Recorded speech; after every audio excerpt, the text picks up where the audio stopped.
ഇന്ന് നമുക്കൊരു മുട്ട വെച്ചിട്ട് കട്ട്ലേറ്റ്, അതും മീൻ മുട്ട ഉപ്പും മഞ്ഞളും ചേർത്ത് പുഴുങ്ങിയെടുത്തിട്ട് അത് ഉടച്ചെടുക്കുക.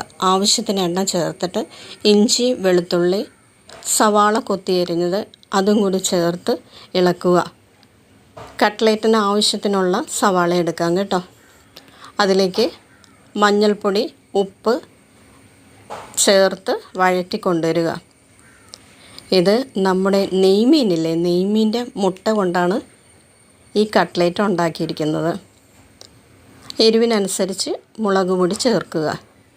അതും ചേർത്ത് വഴറ്റി വരുമ്പോൾ അതൊക്കെ ഓരോരുത്തരുടെ ടേസ്റ്റ് പോലെ ഇരിക്കും, എരിവും ഒക്കെ ചേർക്കുന്നത്.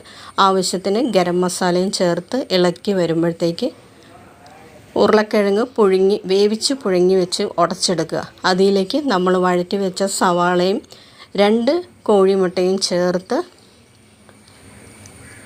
കുറച്ച് ബ്രെഡ് ക്രംസും ചേർത്തിട്ട് ഒരു പിടി മല്ലിയിലയും ചേർക്കുക. എന്നിട്ട് കുഴച്ച് നമുക്ക് കട്ട്ലേറ്റിൻ്റെ രൂപത്തിൽ നമുക്കെടുക്കാം. എണ്ണ നന്നായി ചൂടായി വരുമ്പോഴത്തേക്ക് ഓരോ കട്ട്ലേറ്റും അതിലേക്ക് ഇട്ട് ഒത്തിരി തീ കൂട്ടരുത്, തീ കുറച്ച് വേണം വേവിക്കാൻ, പെട്ടെന്ന് വെന്തു പോകും. എന്നിട്ട് നമുക്ക് വേവിച്ച് കോരിയെടുക്കാം. നല്ലൊരു കട്ട്ലേറ്റാണ്.